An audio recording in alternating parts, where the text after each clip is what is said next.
Next question हम ले रहे हैं, क्वेश्चन है अ point charge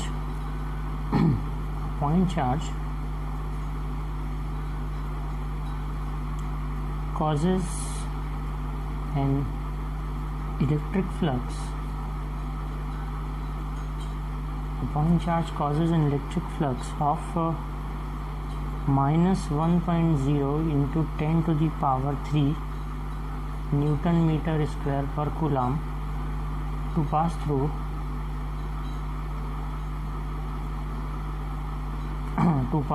a Gaussian surface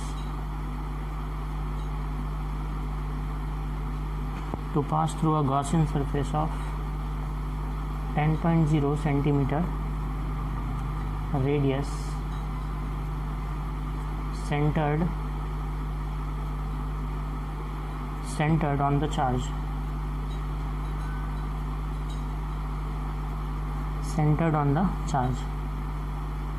उसमें पहला क्वेश्चन है कि if the radius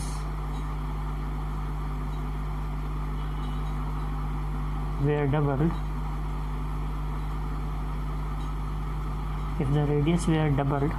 how much flux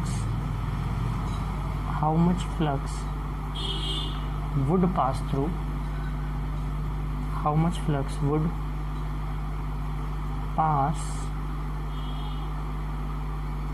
through the surface. और दूसरा क्वेश्चन है what is the value of point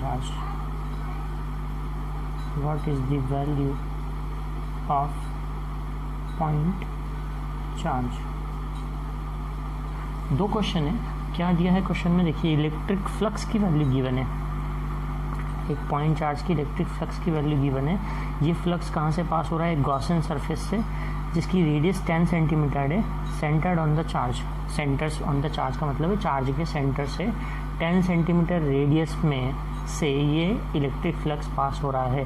तो आपको ये फाइंड करना है कि अगर रेडियस डबल कर दें तो फिर कितना फ्लक्स पास होगा.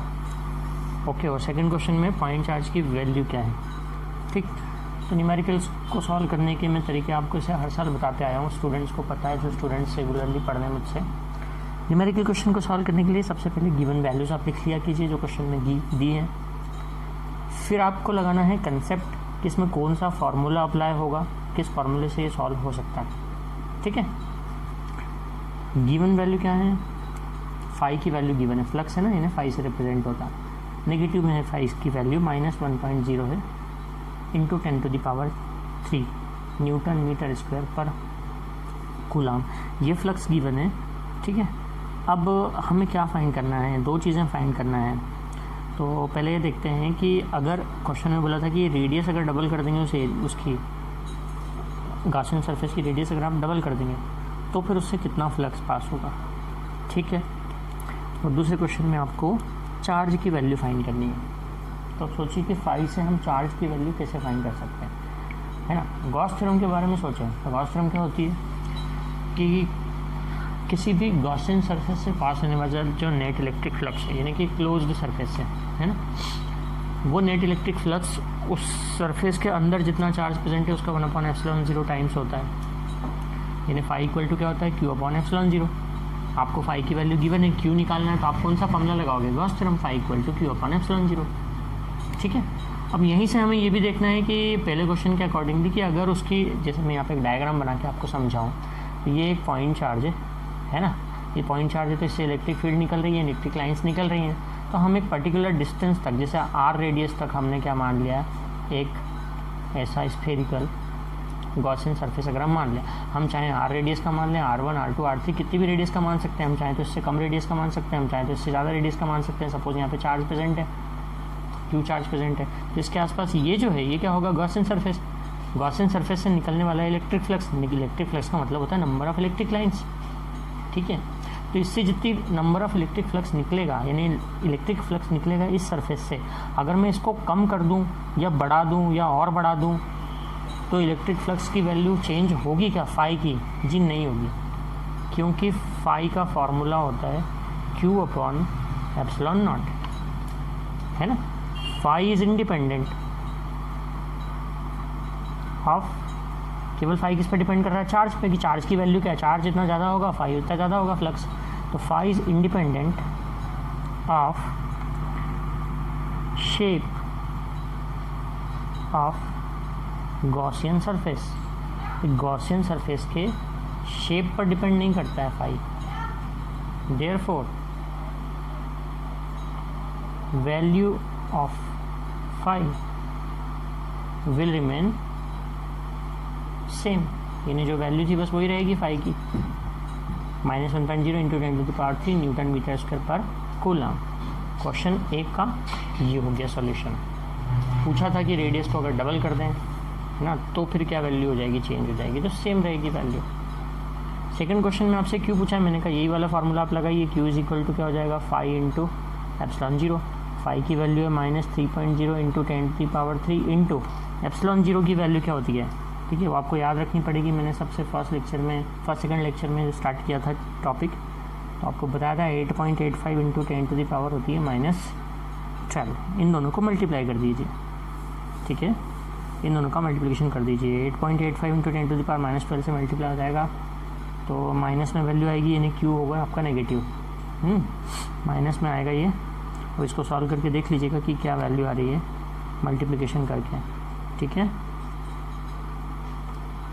माइनस कितना था वैल्यू, सॉरी 1.0 है ये, 3.0 नहीं, फाई की वैल्यू गिवन है -1.0, -1.0 इंटू 10⁻³ तो माइनस से मल्टीप्लाई हुआ तो 8.85 इंटू 10⁻³ -12, यानी कि 3 - 12 - 9 हो गया कूलम। ये हो गया सॉल्यूशन, छोटा सॉल्यूशन देता है। अब न्यूमेरिकल क्वेश्चन छोटे से ही होते हैं और पूरे मार्क्स दे करके जाते हैं आपको, बस केवल ज़रूरत है सही फार्मूला अप्लाई करने की, ठीक है।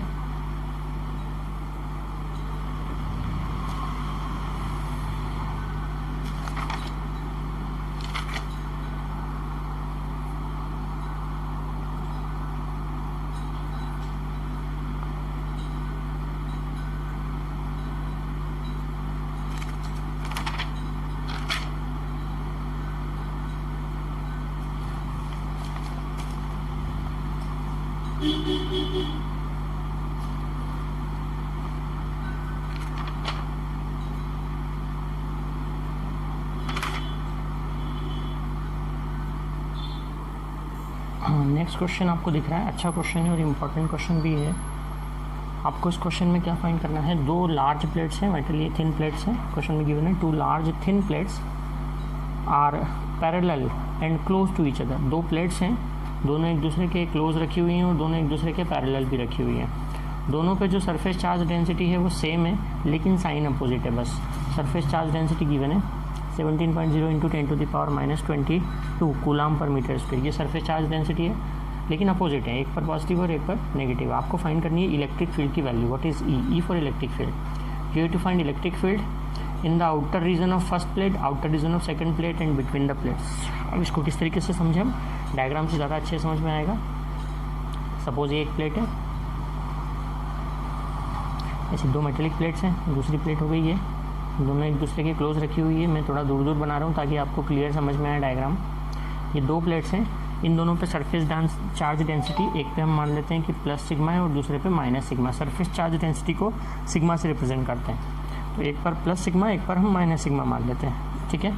और आपको फाइंड कहाँ करना है इलेक्ट्रिक फील्ड, देखिए दोनों प्लेट्स हैं, अब दोनों पे चार्ज के साथ ऐसा कुछ गिवन है क्या, 2 large thin metal plates are parallel and close to each other on their inner faces, the plates have on their inner faces the plates have surface charge densities of opposite sign and of magnitude this, ठीक है।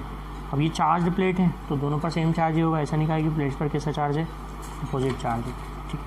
Opposite charge नहीं है, plates पर charge कैसा है, same है, charge densities अलग अलग है, पॉजिटिव है और नेगेटिव है, तो ऑब्वियसली एक पर पॉजिटिव होगा और एक पर नेगेटिव चार्ज होगा, ठीक है।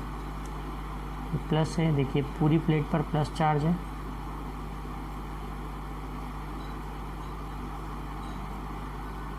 आपको कहाँ फाइंड करना है, ये फर्स्ट प्लेट है, सपोज ये प्लेट है आपकी ए, ये प्लेट है बी।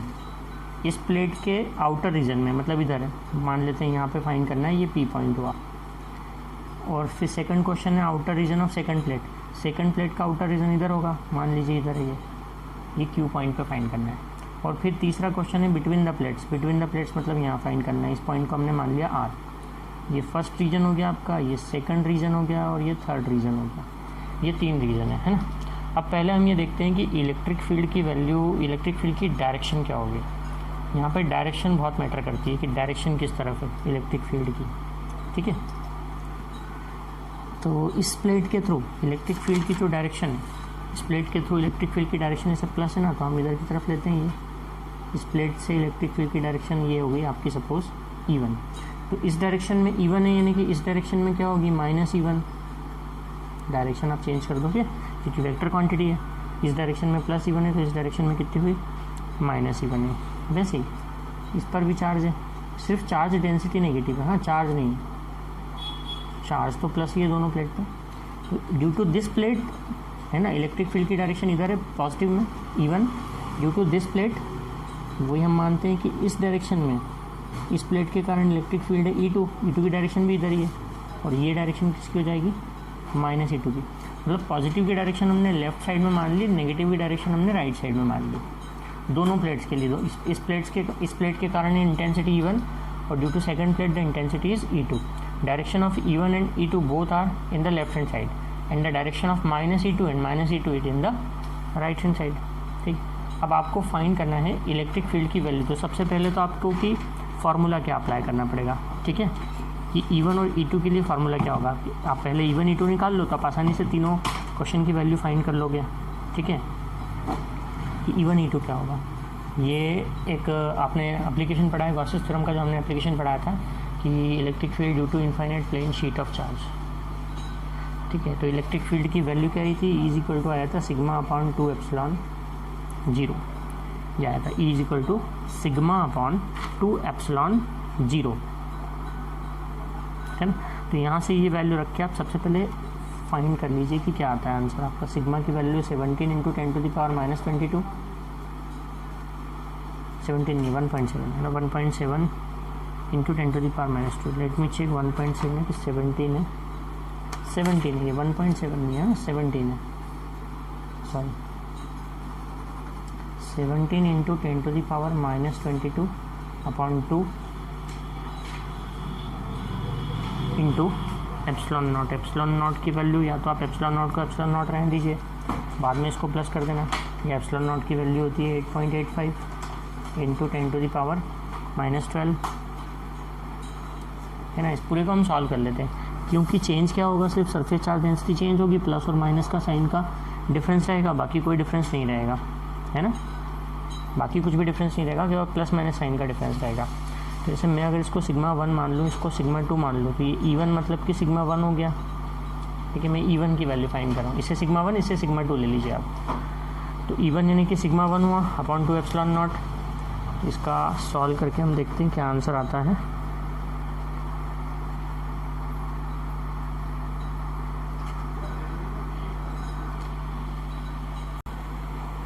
इसकी वैल्यू आएगी 0.96 इंटू 10⁻, कितना हो गया, +12, ऊपर गया तो +12 हो गया, -22 +12 यानी कि -10।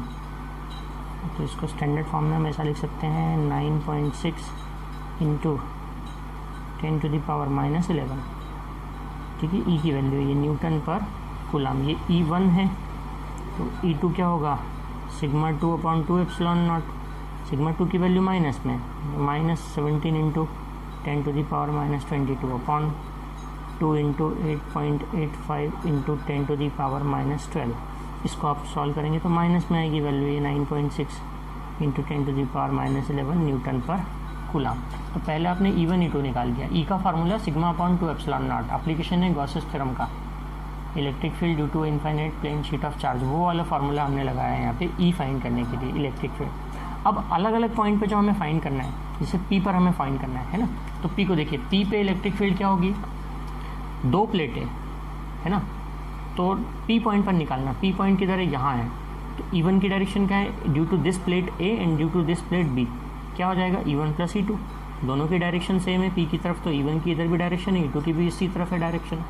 तो एक तो इलेक्ट्रिक फील्ड की इंटेंसिटी होगी फर्स्ट प्लेट ए के कारण, दूसरी होगी इंटेंसिटी सेकंड प्लेट बी के कारण, है ना।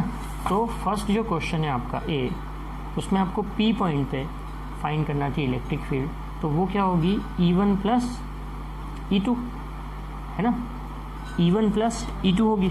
तो E1 की वैल्यू कितनी है, E1 की वैल्यू आप निकाल चुके हो इधर 9.6 into 10 to the power -11, okay. और E2 की वैल्यू, है ना, E2 की वैल्यू माइनस में आई है 9.6, मैग्नीट्यूड सेम आया, into 10 to the power -11 newton पर कूलाम। तो यानी आंसर क्या है आपका 0 न्यूटन पर कूलाम। तो पी पॉइंट पर आपकी इंटेंसिटी ऑफ इलेक्ट्रिक फील्ड कितनी हुई, 0 हुई। समझ में आया, इसलिए हमने पहले ही E1 E2 निकाल लिया, ठीक है। और पी पॉइंट है यहाँ है, तो E1 E2 की डायरेक्शन सेम है, यानी क्या होगी, एडिशन होगा दोनों का, E1 का और E2 का मैग्नीट्यूड का, ओके। पी पॉइंट पे यहाँ पे E1 की भी यही डायरेक्शन है, E2 की भी यही डायरेक्शन है, क्या हुआ E1 प्लस E2 हुआ। और E1 की वैल्यू तो पॉजिटिव है, लेकिन E2 की वैल्यू नेगेटिव है, सेम मैग्नीट्यूड है दोनों का, क्योंकि सरफेस चार्ज डेंसिटी नेगेटिव थी उसकी, ठीक है। तो क्या आया 0 आ गया आपका आंसर पी पॉइंट पे। अब सेकंड जैसे क्यू पॉइंट पे निकालना है, क्यू आपको किधर दिख रहा है, ये देखिए क्यू इधर है। अब इधर किसकी डायरेक्शन है, -E1 और -E2, यानी EQ आप क्या लिखोगे, -E1 -E2, यानी minus of E1 plus E2, और E1 प्लस E2 तो 0 आया, मतलब इसकी वैल्यू भी क्या होगी 0 न्यूटन पर कूलाम। यानी सेकंड प्लेट के आउटर रीजन में भी इलेक्ट्रिक फील्ड क्या होगी 0 होगी, इधर यहाँ पे क्यू पॉइंट पे सेकंड प्लेट का आउटर रीजन, ये था फर्स्ट प्लेट का आउटर रीजन, दोनों तरफ इलेक्ट्रिक फील्ड कितनी है 0। अब देखते हैं बीच में कितनी है, ER, इन बिटवीन भी हमें निकालना था ER, है ना। तो ER क्या है, ER पे देखेंगे आप, तो R पे डायरेक्शन क्या है, R पे इधर से डायरेक्शन क्या है -E1, लेकिन इधर की डायरेक्शन क्या है +E2। इस प्लेट के कारण इधर इस तरफ होगी डायरेक्शन E2, इस प्लेट के कारण इस तरफ होगी डायरेक्शन जो कि -E1 है, यानी क्या होगा E2 minus E1। R point पे होगा E2 minus E1, value put कर दीजिए। E2 की वैल्यू है -9.6 into 10 to the power -11, minus E1 की वैल्यू है 9.6 इंटू 10 टू द पावर -11। तो जो भी आंसर आएगा माइनस में आएगा, और क्या हो जाएगा ट्वाइस 9.6 इंटू ट्वाइस हो गया 9.6 का डबल, 9.6 का डबल निकालते हैं क्या आता है 2 into 9.6 19.2 into 10 to the power -11 newton पर कूलाम, ठीक है। ये आपका आंसर आएगा। और इसको और ज़्यादा स्टैंडर्ड फॉर्म में लिखना चाहें आप तो ऐसा लिख सकते हैं 1.92 into 10 to the power -10 newton पर कूलाम, ठीक है। अच्छा भी क्वेश्चन था, इम्पोर्टेंट क्वेश्चन भी था, आ भी सकता है, आप इसको नोट कर लीजिएगा।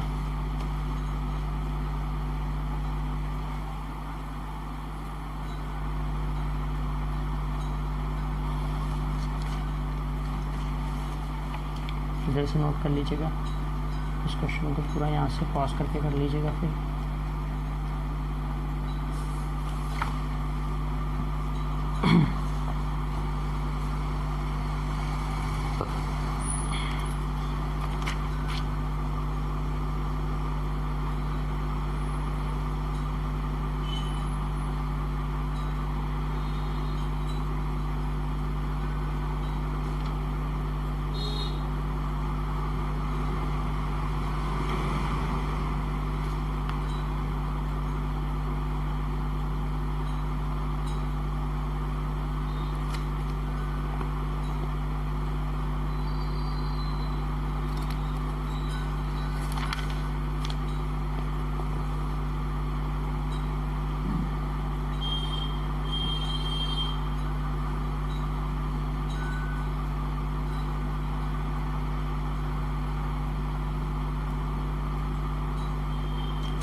चलिए अब हम स्टार्ट कर रहे हैं इसका सेकंड चैप्टर, इसी यूनिट का फर्स्ट यूनिट का फर्स्ट चैप्टर यहाँ पर एंड हुआ है। बहुत बड़ा चैप्टर था, पूरी यूनिट बहुत वास्ट है, ठीक है।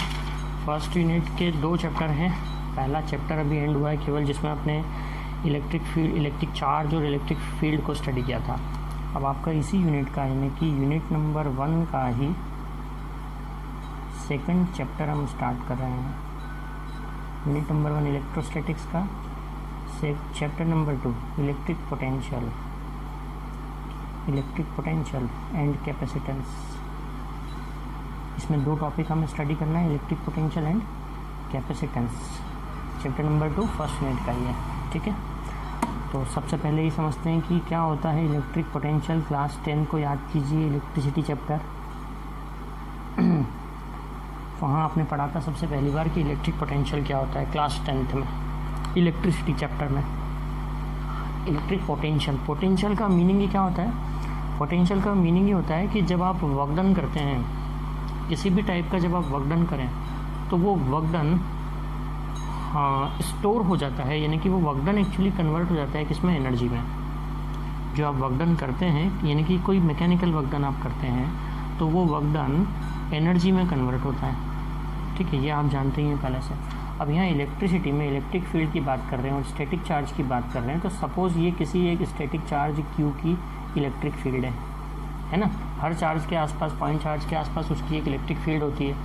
तो सपोज़ ये कोई एक स्टैटिक इलेक्ट्रिक चार्ज है, तो उसके आसपास ये क्या है, उसकी इलेक्ट्रिक फील्ड है E, है ना। अब अगर मैं किसी दूसरे पॉइंट चार्ज को, सपोज़ ये चार्ज है Q0, टेस्ट चार्ज है, टेस्ट चार्ज को Q0 से रिप्रेजेंट करते हैं। अगर मैं इस चार्ज को इसकी इलेक्ट्रिक फील्ड के अंदर लेकर के आऊँगा, तो क्या करना पड़ेगा, कुछ ना कुछ वर्क डन करना पड़ेगा। सपोज़ मैं इसको P पॉइंट तक लेके आया, A पॉइंट तक लेके आया।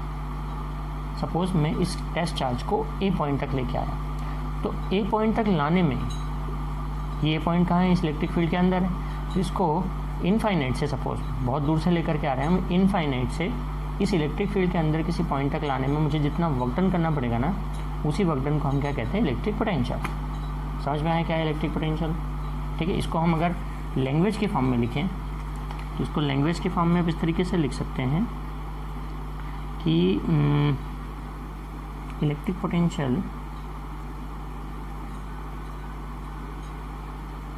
एट अ पॉइंट, क्योंकि अलग पॉइंट पे आप लेके जाओगे तो वर्क डन चेंज हो जाएगा। आप यहाँ तक लेके आए, यहाँ की बजाय किसी दूसरे पॉइंट पे ले जाते तो आपको वर्क डन कुछ और करना पड़ता, वर्क डन की वैल्यू चेंज हो जाती है ना। इसलिए इलेक्ट्रिक पोटेंशियल डिफरेंट पॉइंट पे डिफरेंट होता है इलेक्ट्रिक फील्ड के अंदर। इस पॉइंट पे आप ले रहे हो तो अलग होगा, इधर लोगे तो अलग होगा, इधर लोगे तो अलग होगा, यहाँ लोगे तो अलग होगा, क्योंकि वर्क डन की वैल्यू चेंज हो जाएगी। तो electric potential at A point in an electric field, in an electric field is the work done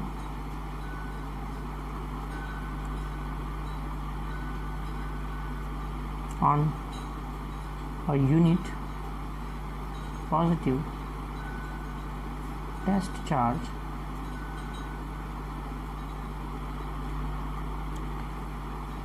electric potential at a point in an electric field is the work done on a unit positive test charge from infinity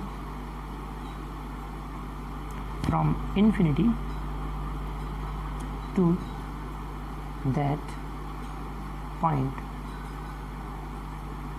in the field, ठीक। ये होगी definition किसकी, electric potential की definition.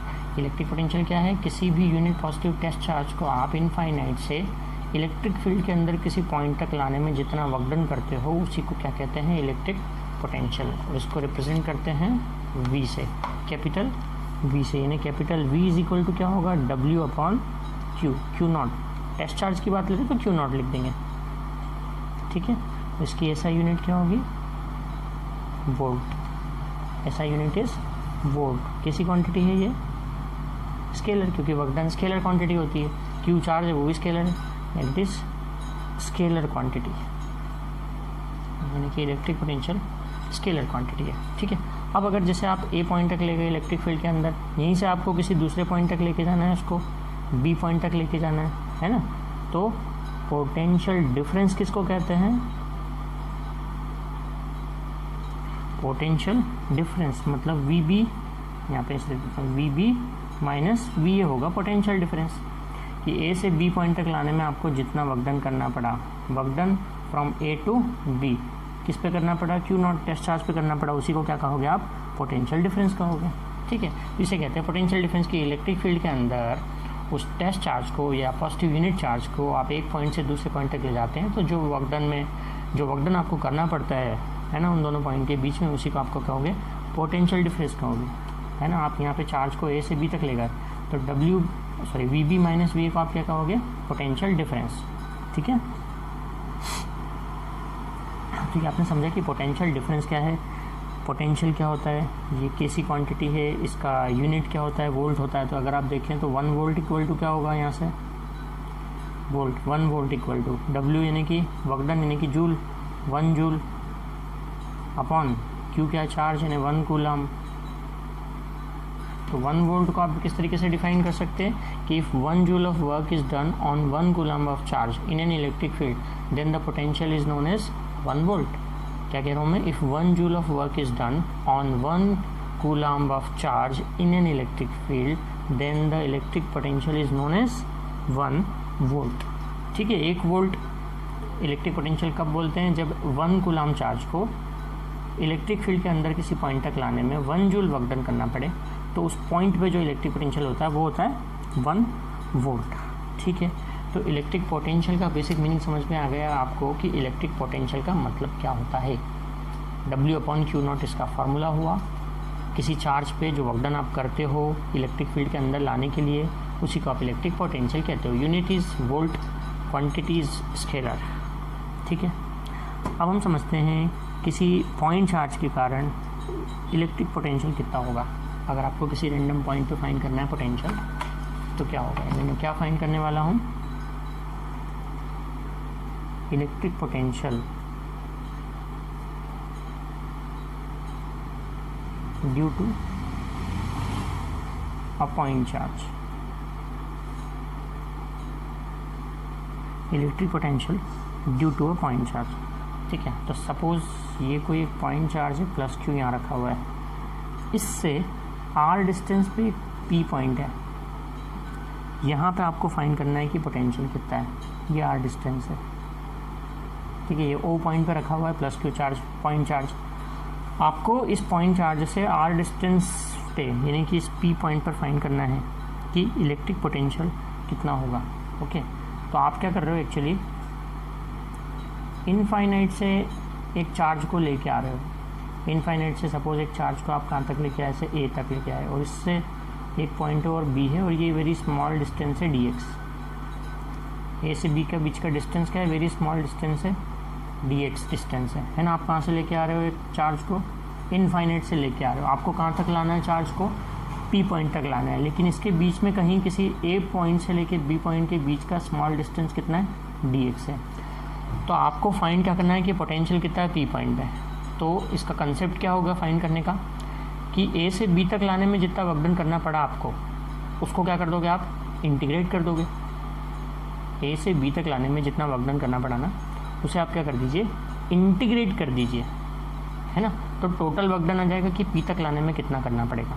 ए से B का small distance D X है, आपको ये यहाँ से लेके यहाँ तक का आर डिस्टेंस है, और ये भी सपोज कर लो आपकी जो ए पॉइंट का डिस्टेंस है वो है एक्स, इस चार्ज से, पॉइंट चार्ज से। ठीक है, तो क्या क्या कंसीडर किया हमने, consider a point charge plus Q at point O. We have to find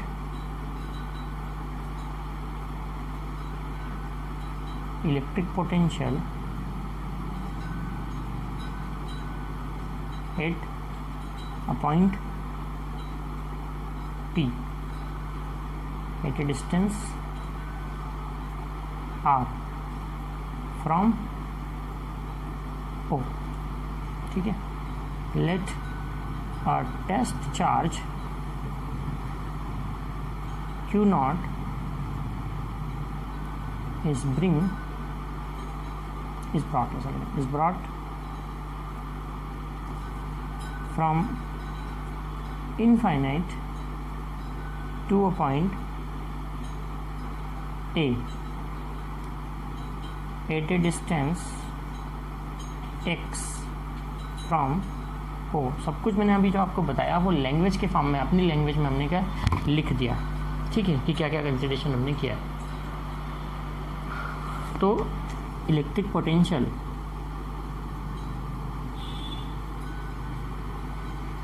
क्या होगा, पोटेंशियल को v से रिप्रेजेंट करेंगे। हम क्या कर देंगे, इंटीग्रेशन कर देंगे।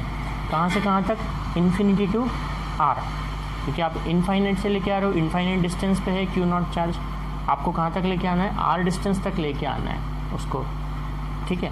तो जितना वर्क डन आपको करना पड़ा इसमें,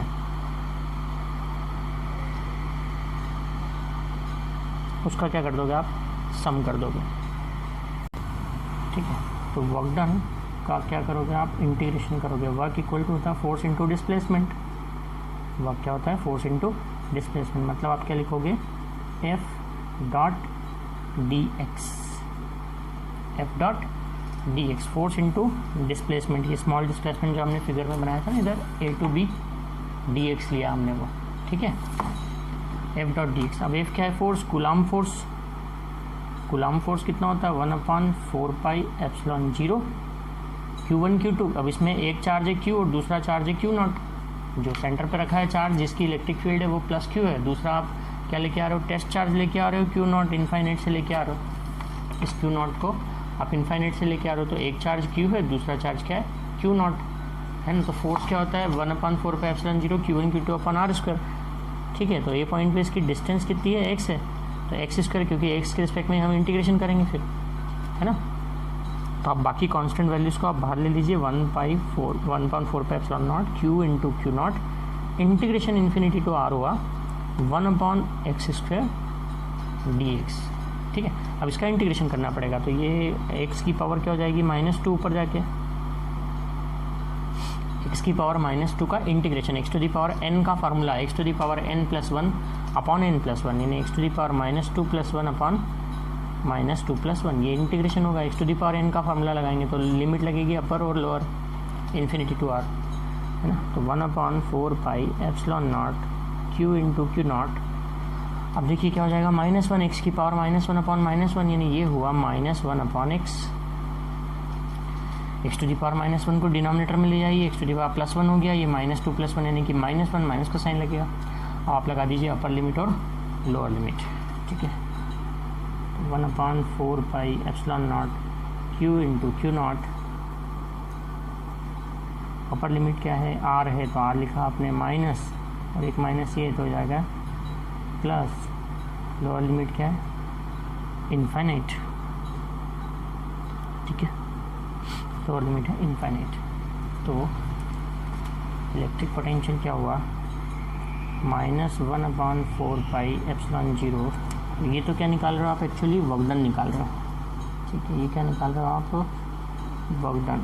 यहाँ से आप ऊपर से इसको ये कर दीजिए कि ये क्या है, ये आप फाइंड कर रहे हो वर्क डन, ठीक है। W फाइंड कर रहे हो, वर्क डन इक्वल्स टू होगा force into displacement, total work done निकालोगे फिर आप। तो ये है वर्क डन, क्या आ रहा है, 1/4πε0 Q into Q not upon r, है ना। अपॉन में आ जाएगा r, माइनस साइन आपने आगे लगा दिया, ये है वर्क डन, ओके। अब आप निकालोगे पोटेंशियल, तो पोटेंशियल क्या होता है, वर्क डन अपॉन चार्ज। कौन से चार्ज को लेके आ रहे हो, Q नॉट को, तो ये है वर्क डन। अब आप निकालोगे इलेक्ट्रिक पोटेंशियल, तो potential V is equal to होता है W अपॉन Q नॉट। तो V इज इक्वल टू होगा W की वैल्यू Q नॉट से डिवाइड करोगे तो Q नॉट कैंसिल हो जाएगा, -1/4πε0 Q अपॉन R। ये आया इलेक्ट्रिक पोटेंशियल। और ये क्या में आ रहा है, नेगेटिव में आ रहा है, ठीक है। पॉजिटिव में भी आ सकता है, ये डिपेंड करेगा कि वर्क डन एक्सटर्नल हो रहा है कि इंटरनल हो रहा है, ठीक है। यानी वर्क डन चार्ज पे हो रहा है या चार्ज खुद वर्क डन हो रहा है। अगर वर्क डन चार्ज के ऊपर होएगा तो नेगेटिव आएगा, और अगर चार्ज खुद वर्क डन करेगा तो पॉजिटिव आएगा, ठीक है। V की वैल्यू होगी इलेक्ट्रिक पोटेंशियल की 1/4πε0 Q अपॉन R, ठीक है।